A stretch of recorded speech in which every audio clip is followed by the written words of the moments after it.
I never told my son what was waiting for him at the lake house. He didn't know it existed, not really.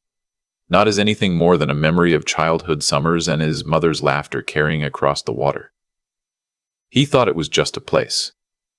He had no idea it was a vault. I was at my brother-in-law's place in Sudbury when my phone rang. A Saturday morning in October, frost still on the grass, coffee going cold in my hand. I saw my son's name on the screen and answered on the second ring, the way you do when you're a father and something in your gut tells you not to wait. Dad. His voice was strange, tight in a way I hadn't heard since the night his mother passed. She's gone. She took the truck, and she won't tell me where she went. I found the spare key missing, the one from the kitchen drawer, the one for the lake house. I set down my coffee very carefully on the porch railing. How long ago? Maybe an hour. I tried calling, but she's not picking up. Dad, she had her sister on the phone last night, and I heard her say, she said there had to be something valuable up there. She said you'd been hiding things. She used that word, hiding. I looked out at my brother-in-law's backyard, at the birch trees going yellow along the fence line, at the ordinary Saturday morning continuing without any awareness of what was happening 3 hours north of us. Don't call her again, I said. Don't call her again, I said. Don't call the lake house. Just stay home. Dad, what's up there? What is she going to find? I thought about how to answer that. I thought about the last 12 months, about everything I'd watched and waited and quietly arranged. I thought about my wife, Margaret, and the afternoon 4 years ago when she sat across from our lawyer's desk and told him exactly what she wanted done and why. Nothing she can touch, I said. I promise you that. There was a long pause on the other end. I'm sorry, my son said, and I knew he wasn't apologizing for the phone call. His name is Daniel. He's 34 now, and he has his mother's eyes and his grandfather's stubbornness and, until recently, a remarkable inability to see people clearly when he loved them. That last part isn't a criticism. Margaret was the same way. It was part of what made her so generous and so easy to take advantage of, and so beloved by everyone who deserved her. Daniel met Vanessa at a work conference in Toronto 2 years ago. She was charming in the way that certain people are charming, completely and immediately, like a light switched on, aimed directly at you. He called me that same week to tell me about her, and I remember thinking, as I listened to him talk, that he sounded the way he had at 17 when he bought a used car from a man he'd met at a gas station. Excited. Certain. Already in love with the idea. I kept that thought to myself. Margaret always said I was too quick to distrust people, and she wasn't wrong, and I had promised myself after she died that I would try to be more open. I had promised her that, actually, sitting beside her hospital bed in the palliative ward at Health Sciences North, holding her hand while the machines did their quiet work, she said to me, "Don't close up on Daniel. Let him live his life. Trust that we raised him right." I said I would. I meant it. But I also went to see our lawyer the following week and asked him to update everything. Vanessa moved into Daniel's apartment in Mississauga 6 months after they met. I drove down to take them for dinner. A Sunday in February, bitter cold. The kind of night that makes Ontario feel like the edge of the world. She was lovely. Attentive. She asked me about my career, about the years I'd spent as a civil engineer before retiring, about the house I still kept in Timmins. She asked about the lake house. She asked where it was, how big it was, whether I still used it. I told her it was my wife's family's place, and that we'd kept it out of sentimentality more than anything. Small, I said. Old. More trouble than it's worth, probably. She nodded sympathetically and changed the subject. But I noticed she'd asked 3 follow-up questions before she changed it. Over the following year, I noticed other things. The way she angled conversations toward finances. The way she'd mention, casually, something Daniel had told her about his mother's estate, and then watch my face as she said it. The way she came alive whenever the topic turned to property or investments, or what life might look like when I was no longer around to manage things myself. She never said anything overtly. She was too careful for that. But there was a pattern. And once you saw it, you couldn't unsee it. Daniel proposed to her last Christmas. She said yes before he'd finished the sentence. I hugged them both and told them I was happy for them. That part was half true. I was happy for Daniel, who was looking at her like she was the answer to something. That evening, after dinner, while Daniel was doing dishes, Vanessa sat across from me at the kitchen table and said, very pleasantly, "We should talk soon about estate planning, as a family, so everyone's on the same page." I looked at her. She had her hands wrapped around her wine glass, and she was smiling at me the way you smile when you're delivering a reasonable suggestion. I said, "Absolutely. I'll set something up." I called my lawyer the next morning. Margaret had been meticulous about things like this. That was her background. She'd worked in estate administration for 15 years before Daniel was born, and she'd seen enough fractured families and disputed wills and bitter relatives to know exactly how the story could go if you weren't careful. When she was diagnosed, she moved fast. Everything went into a family trust. The lake house, the investments, the accounts, structured so that the assets would pass to Daniel directly, outside of any matrimonial property claim. She'd been specific about the matrimonial piece. I remember her saying it without any drama, the way she said most hard things. If he ends up with someone who's after what we built, I want to make sure she can't get to it. She wasn't thinking of anyone in particular. She just knew how the world worked. After Christmas dinner with Vanessa, I went back and made one addition of my own, a condition on the distribution of certain assets, requiring confirmation from our lawyer that no active claims or proceedings were underway. Standard protective language, my lawyer said.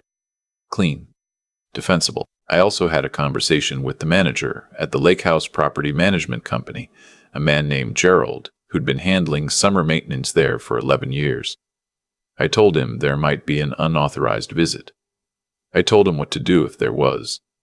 Then I went home to Timmins and waited. Daniel had noticed things too, I think, even before October. You can see it now in hindsight.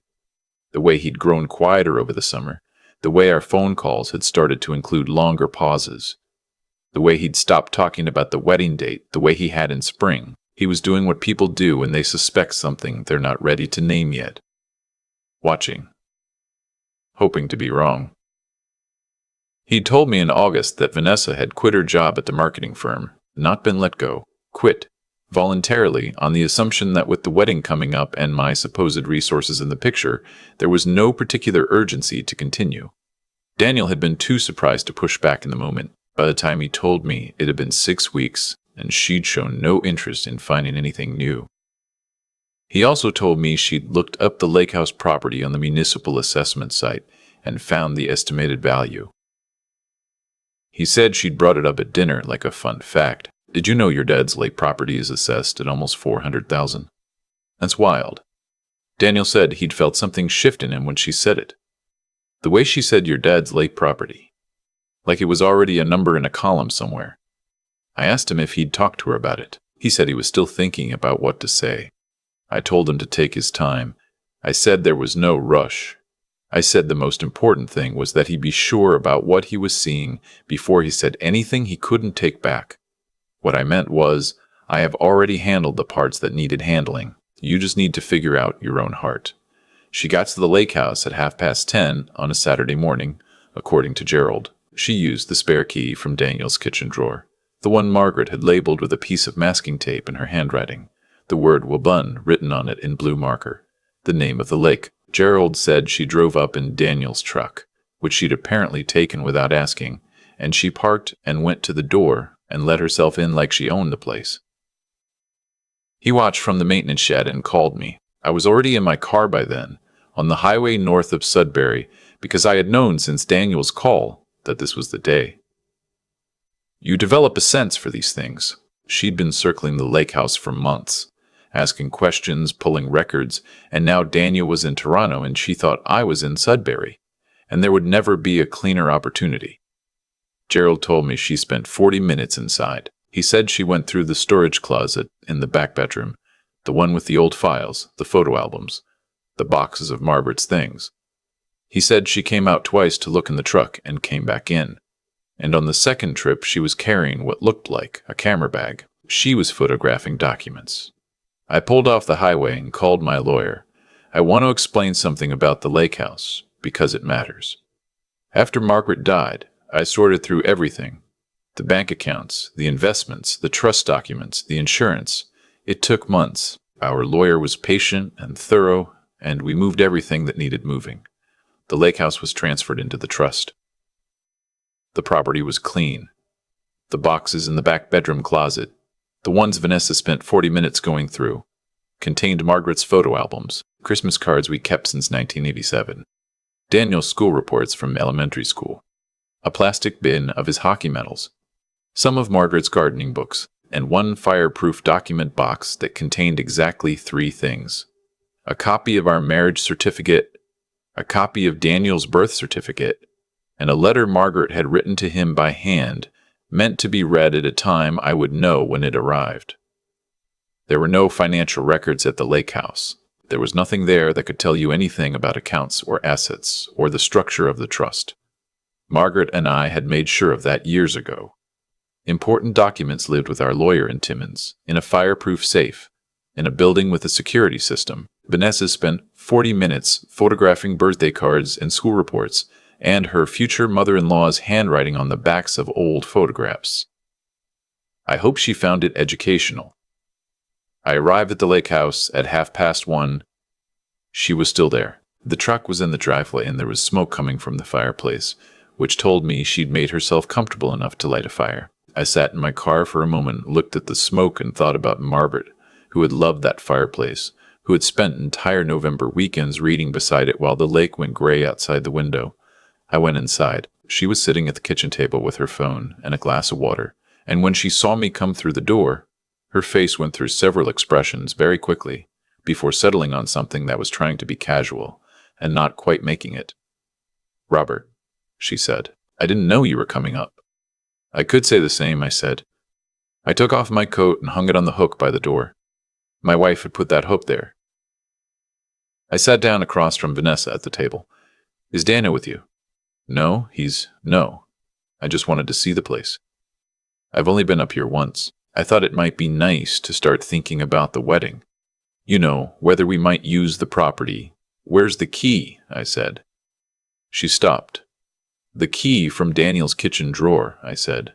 "The masking tape one. Where is it?"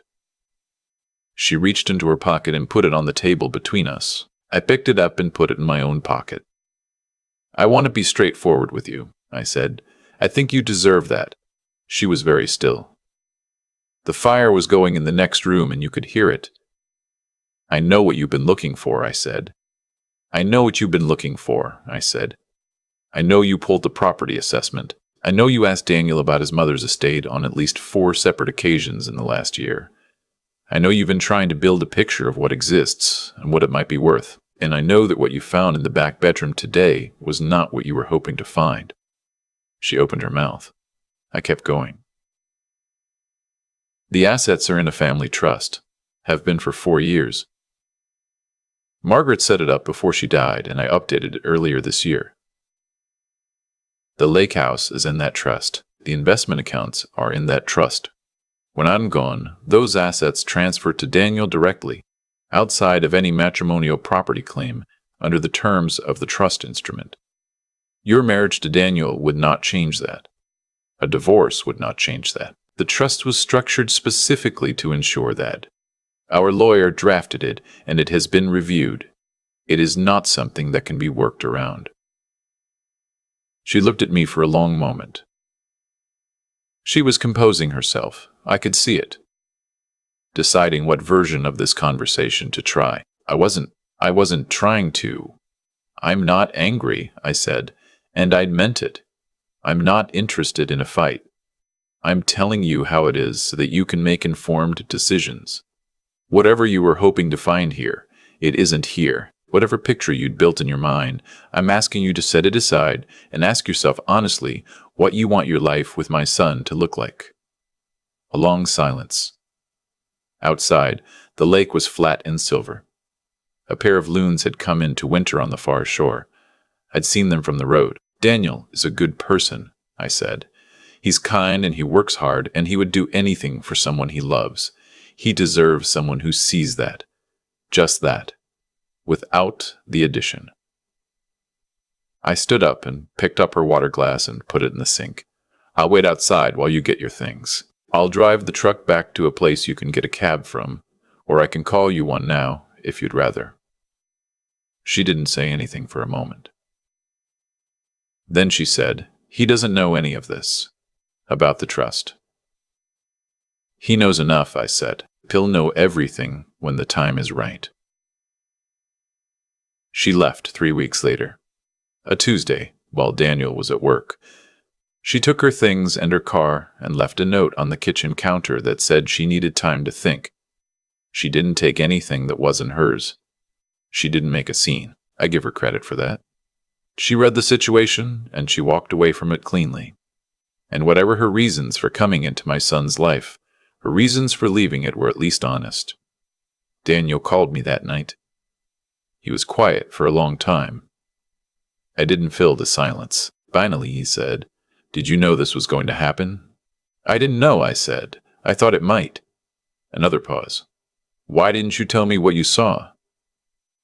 This was the question I'd been turning over for months, and I had the answer ready, though I'd never quite said it aloud before. "Because I could have been wrong," I said, "and because it needed to be something you came to yourself. I could protect what needed protecting. I couldn't make you see something before you were ready. That part had to be yours." He was quiet again. "She asked me last week if we could redo the prenup," he said. "She said the lawyer who drafted it hadn't been fair. I told her I'd think about it." "What did you think?" "That I was tired," he said. "That I'd been tired for a long time. I thought about Margaret, about the last good summer at the lake, before the diagnosis, when the three of us had sat on the dock past midnight watching the Perseids, and Daniel had said he couldn't imagine ever being happier than he was at that exact moment. His mother had laughed and told him to keep that feeling close, that it would come back. "Come up to the lake," I said. "Next weekend, I want to show you something." We went up on a Friday in November. The water was steel blue and cold, and the birches along the south shore had gone bare. We built a fire in the fireplace, and I made the lamb stew that Margaret used to make in the fall, and we ate at the kitchen table where I had sat across from Vanessa 6 weeks earlier, and the house felt like itself again. After dinner I went to the back bedroom closet, and I took out the fireproof document box, and I brought it to the table, and I put it in front of Daniel. He looked at it, and then at me. "Your mother left that for you," I said. "She told me I'd know when the time was right. I think this is it." He opened the box. He took out the marriage certificate, the birth certificate, and then the envelope with his name on it in Margaret's handwriting, her careful, looping cursive that he'd known all his life. He held it for a long moment without opening it. I went to stand by the window and look out at the lake so he could have the room. I heard the envelope open. I heard him breathing.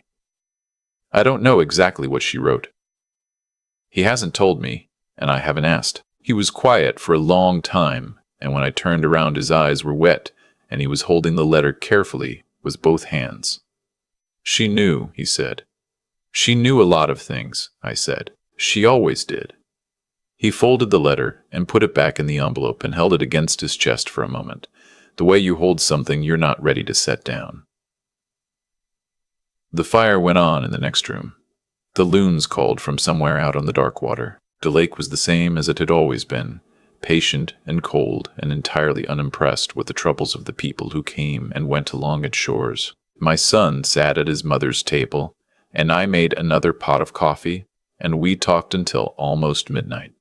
The way we used to talk when he was young, without any agenda, just the two of us in the place where we'd always known how to find each other. That was enough.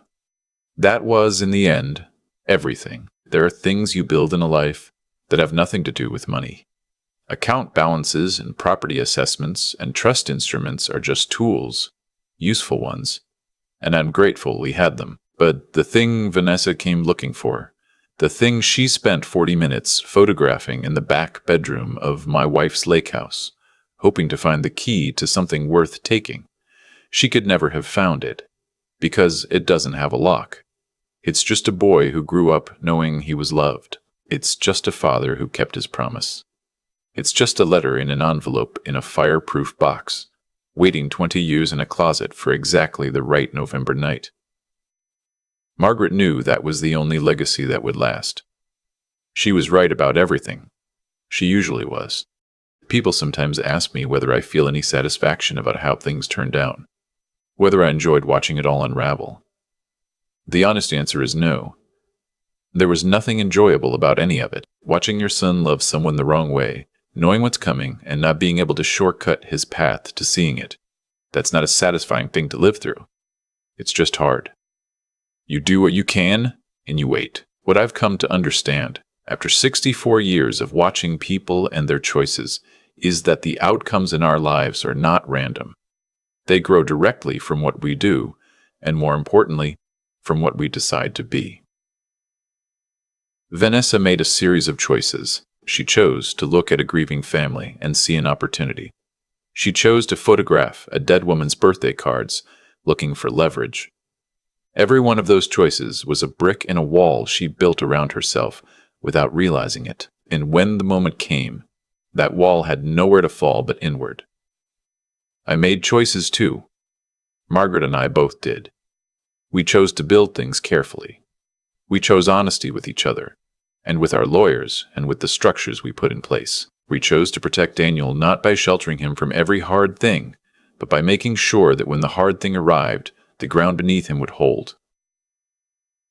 That's the only kind of protection that actually works. You can't guard someone from experience. You can only make sure they have something solid to stand on while they go through it.